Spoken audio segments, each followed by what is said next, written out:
Do you pay attention to the cues that are going on around you? Well, you should. And I have a guest today that is going to tell you more, so don't miss out. Stay right here. Negotiations don't just happen in the boardroom. They happen in everyday life. I'm Susie Tomanchuk, expert negotiator, author, and TEDx speaker. I'm glad you're here.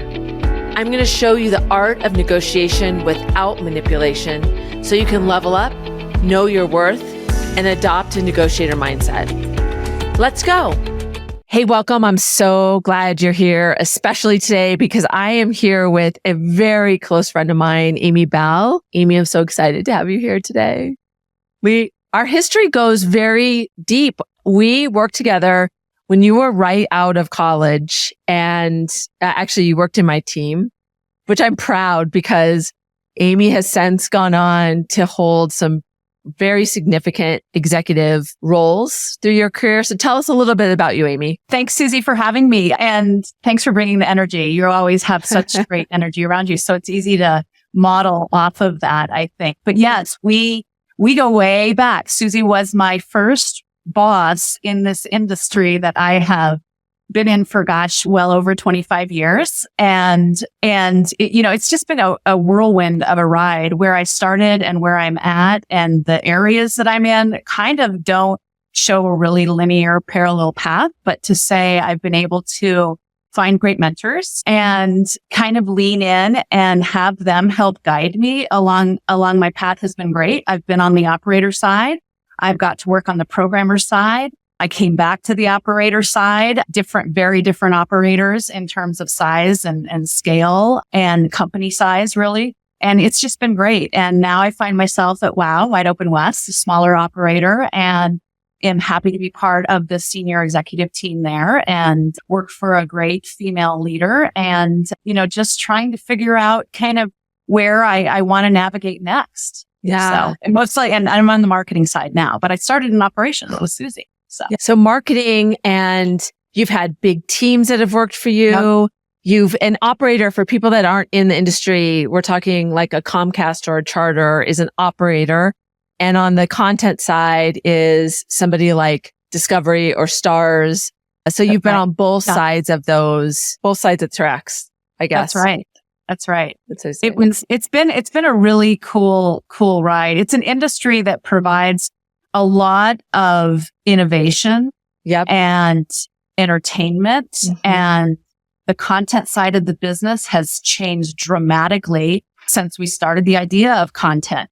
Just that idea was not even really part of the industry when we started. So, I remember one of the first things I did on the marketing side of the business was go into state fairs, the Minnesota State Fair, and we were launching the first high-speed internet service. And the demo of it all was that, don't do dial-up, do this. It's click and go kind of thing. And, the speeds were 10 megabytes blazing fast or something like that. And so, that's how old I am and how long I've been around. But the evolution of it all is really interesting. And I think that that's probably true for many industries out there, because if they don't evolve, they die. So It's been a fun ride in this industry, no question.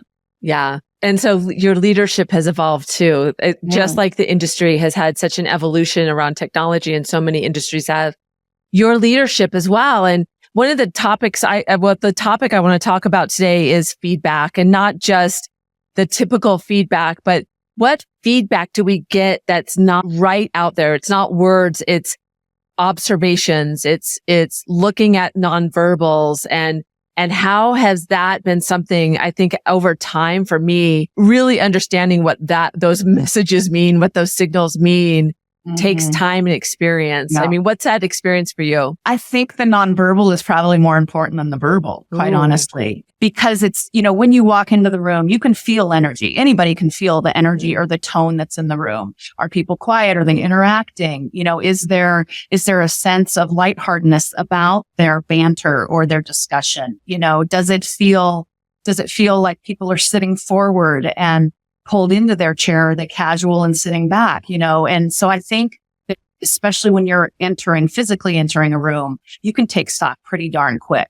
And you can kind of guide how this discussion is going to go and where you need to start your energy level or your comfort level in terms of casualness or formality, and it can be, it doesn't always have to do with the level of people that you're working with, in the company, meaning senior executives versus not. I've walked into several rooms where the senior executive is way more relaxed and informal than, a marketing manager or marketing coordinator who's starting out, for instance, early in their career. So I do think there's some nuance in the level of way you communicate with different levels that need different care and feeding. But I do think it starts the minute you walk into a room.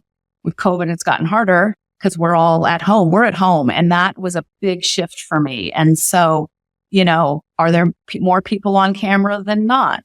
When you enter a call, do they come on camera because you're on camera? Like certain things like that certainly are cues now in kind of a virtual or a hybrid situation that we're in.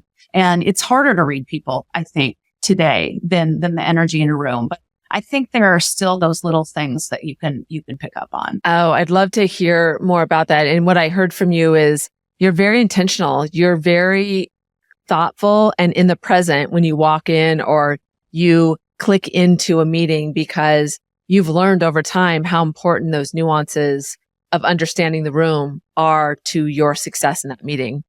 Yeah, I think so. And I think it's also kind of, if you feel like, there's this idea of be brief, be bright, be gone, or if there's this idea of, hey, let's explore. And those are two very, very different meetings. Yeah. And very different kind of ways people show up in a meeting. And so kind of knowing that, or knowing even your intentionality about where you might want to guide it, because you might show up into a room that's be brief, be bright, be gone, but you need people to kind of be a little bit more comfortable and be a little bit more open to ideas and thought and imagination. And so trying to kind of change that dynamic, I think, is a skill you learn. I don't know that it's always something that's inherent in people necessarily. I certainly am different walking into a room now than I was 20 years ago. That comes with confidence, certainly, but also just kind of sitting back, listening, being a fly on the wall, and just really trying to kind of look across the room or across the, block of faces in a virtual meeting and see what's happening there, Yeah. All right. This is great. All right. So I'm going to challenge you when we come back to tell us a story and give us some context around maybe before you had this radar or, how it's really helped you. So we'll be right back, and Amy, we'll put you on the spot.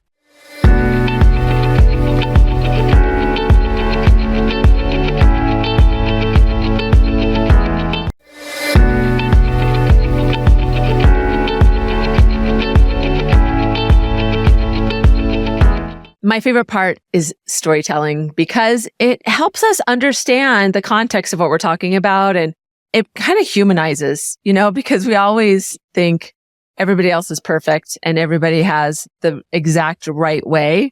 So Amy, I'm putting you on the spot. I have no idea what direction you're going to take this story, but tell us a little bit about, give us a window into your world. Sure. One of the thoughts that kind of popped first into my mind was I was kind of mid-manager level. And at that point in my career, we were doing a lot of big shoots and spot production of stuff. And, ahead of the time, you make sure that the senior leaders are comfortable with the direction you're going. And, you're investing hundreds of thousands of dollars in these spots. And so you want to make sure you're on the same page. And so went to New York, shot this stuff, came back. We had our first rough cut from the agency. And by the way, during this time, the rough cuts actually came on a tape. So, so the head of the department was kind of walking by my desk, and I'm like, hey, I got the rough cut in, let me know when you want to take a look at it. She's, oh, just, hand me the tape. I'll take it. She was obviously on her way to someplace else. And she was going to one of the executive floors. And that should have been a good nonverbal cue for me, right? An executive heading into an executive floor, likely something else is on their mind. And, I pop in with, hey, I've got my thing. I'm really ready to see you, so that was to me, it was just like, I was excited. I thought we've hit it out of the park, right? She takes the tape, heads down to her meeting, and I get a call about, I don't know, an hour and a half later. Hey, I'm down on XYZ floor. Come on down. Let's talk about the spot. I'm like, great. So I walk down there, still feeling really great. Walk into this kind of random side room that's got all the equipment in it. And the tape was on the table, and I could feel some energy that was weird with her the minute I walked in. And I was like, okay, just trying to be the upbeat self, not changing the tone, not changing my energy levels to kind of match hers a little bit. And she's like, I don't know what I'm looking at here. This is not what we agreed to. It's exactly not what I wanted. And I'm thinking, holy crap, what do I do with this? It's me and this very senior person in a room alone. And so, it definitely kind of, caught me by surprise, took the wind out of my sails kind of thing. And I was like, okay, I'm like, get me out of this situation, thinking fight or flight kind of thing. And I was like, all right. So let's put the spot and you can give me more specific feedback. And her words back to me were, don't ever make me watch that again.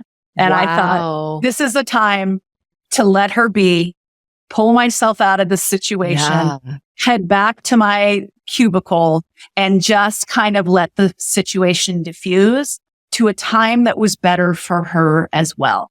Because obviously I hit her with something during a time, maybe it wasn't as much about the spot, maybe it was, but how can I kind of reset this, go in a bit later, saw her later, fast forward to the end. She had some specific feedback that was really actionable for us. And it wasn't the catastrophe that, I thought she was projecting and that I was taking back. And so it was really, really a good learning experience for me to kind of read the room right when you walk in, to kind of match that and try and not be so, I guess positive when I know that the feedback's coming back in a negative fashion, kind of address the negativity in a way that felt like I was understanding her emotion at the time versus just, okay, let's just make it nice kind of thing. So that was a really interesting learning experience for me with a really senior person in the company,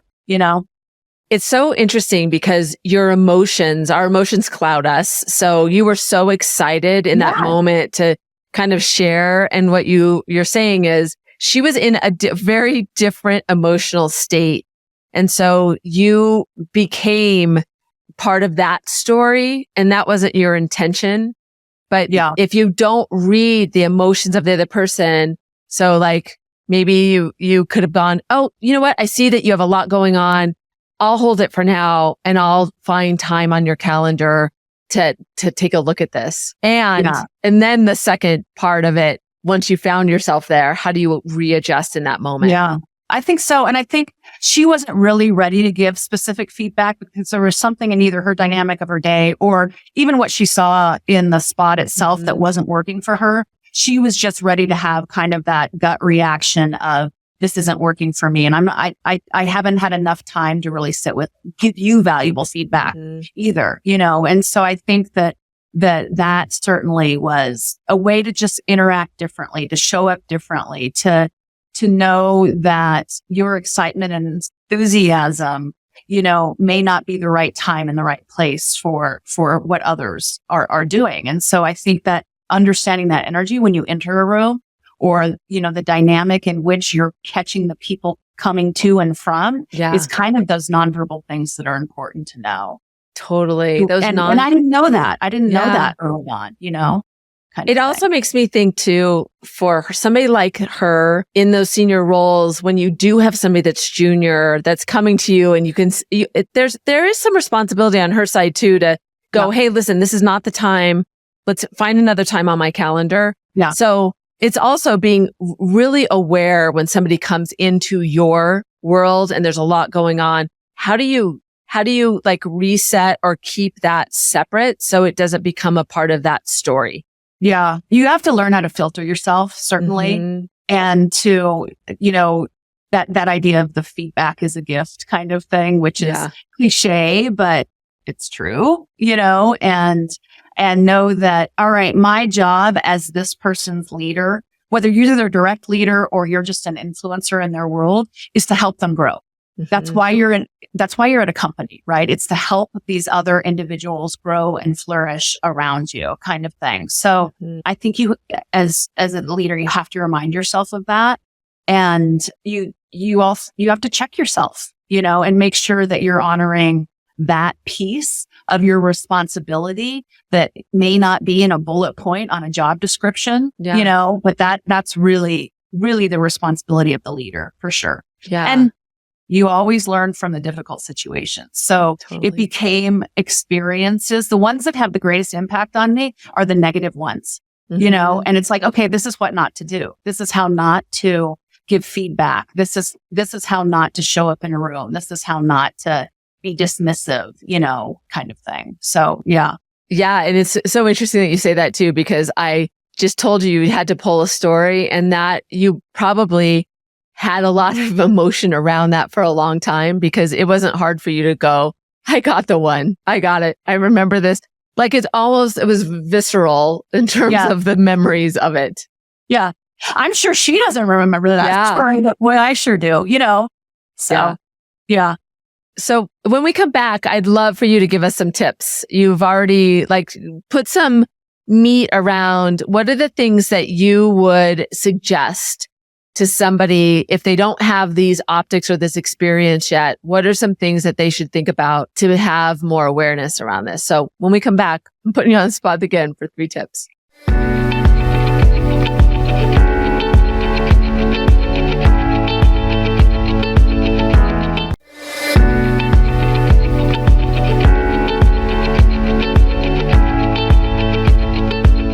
Amy, I want you to give us 3 tips that we can take away. So why don't you just start out? What's our first tip? For me, when I walk into a room, I immediately kind of survey the energy. So if I feel like this is a meeting that I'm leading, I want to get there first and then see how people are coming in. And if folks are quiet, if they're kind of not interacting with one another, how can I kind of serve as that, a little bit of that broth that gets them going to kind of, get that conversation started. So you don't have people just kind of sitting on their hands in the meeting. So knowing the energy is a great way to know how you need to modify how you're kind of going to turn the tone of this meeting or keep the tone of the meeting. Yeah. That's so good to make yourself shift into that instead of going what's the first thing I'm going to talk about? Or how is this going to go down? Or even in your head, sometimes when we're intense about an agenda that we're managing, but just to allow yourself that space to be really aware of your surroundings when you go. And I love that you said too, you get there early. What are the things that will make sure that you're at your best? Survey yourself too. Yeah. Yeah. And you're feeling unsettled about something. Sometimes that's probably the hot button. That's the reason for the hot button. Like if it's a particularly contentious topic or, know that there's kind of people who aren't on the same page. That one to me, and I used to shy away from this. I used to want to do it last, push it last. To me, I think you have to address it head on in a non-confrontational way. Say, you know what? I know we've got a lot of things to discuss. One of the things that is getting in our way or that it really needs to be addressed up front is this. So we'll make sure we hit that. These other things are important too. And it kind of, I think, starts to diffuse and disarm people that maybe you're not going to, talk about the elephant in the room or the hot topic or the hard piece of feedback or information you're sharing. And I think that the sooner you can get that out, the more you can then either deal with it or set yourself up for better success. So I think that's also, try and tackle those difficult topics maybe sooner rather than later. Yeah, I love that. And you're describing a high stakes situation as a situation that makes you uncomfortable, even be more cognizant of how do you do that? I love start with the hardest first, just to get it out of the way. Yeah. So, all right. What's your second tip? So my second tip is really, it's kind of twofold. Know your audience, know who you're walking into. And by that, even if they're people who you don't normally interact with, you can kind of understand this. And this is not for your necessarily everyday kind of status meeting or anything like that. This is for something that you're kind of really preparing for and you need to drive the outcome of this or you know what you need to have out of this. So knowing those people, and I think people are comfortable when they feel like they're in a group of people that they can relate to. Mm-hmm. So mirror your communication style with them, you know, and know, do they seem a little bit more casual in their conversation with you? Are they really formal? Are they people who need kind of some structure to where the meeting's heading? Or are they more creative free thinkers and want to just see how things unfold? So I think that that's really important, is knowing your audience and how they communicate with you probably is a little bit of the way that you want to mirror back to them to make they're engaged. Yeah. Mirroring is such a great negotiation strategy. And you're also talking about how do you make them feel comfortable to get their buy-in? And people are 5 times more likely to be bought in if they feel a part of the process. And so what you're describing is, how do you bring them into the process? How do you get them engaged? Yeah. And I think you can be a little bit vulnerable in it and say, look, when we thought about this problem we're trying to solve, this is a direction we went. This feels pretty good to us, but what's your point of view on it? You know, and kind of understand that, or say, I'm not going to lie, we're a bit stuck. We're stuck in 2 different camps here. We've got to move it forward. So how do we get unstuck? How would you approach this? You know, what are the things that are holding you up, kind of thing? And sometimes they feel a little bit, you know, put on the spotlight for that. But I think if you can do it in a really conversational, kind of non-judgmental way, you know, and sometimes it's even kind of putting it on yourself to get them to open up, you know, hey, I need help.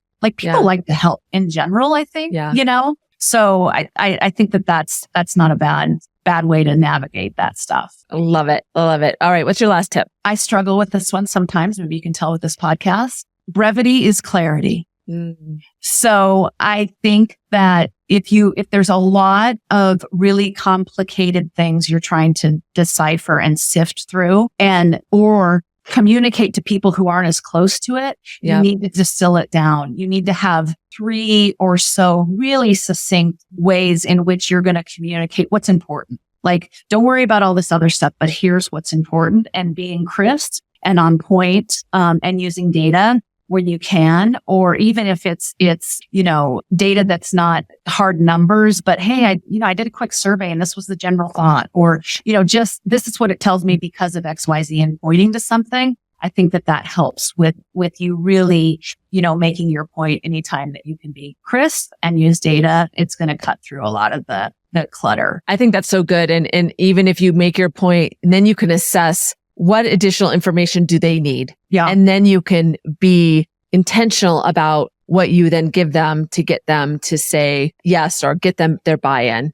It's so good. Yeah, I think so. Awesome. All right. So I'm going to just repeat them. So number 1 was assessing the energy when you go in so you can figure out what you need to add to the soup. I think that's what you said. I thought that was so great. Number 2 is, how do you get them engaged? How do you get their buy-in? What do you need to do to finesse the room a little bit? And then the 3rd was, brevity is, what did you say? Brevity is clarity. Yeah. It's being brief so that then they can understand the point, and then the discussion can come from it instead of doing the reverse of that. Yeah. Did I get them? So. Yep. You got it. All right. All right. All right. When we come back, we're going to talk about how we're going to challenge ourselves to do something different. So we'll be right back.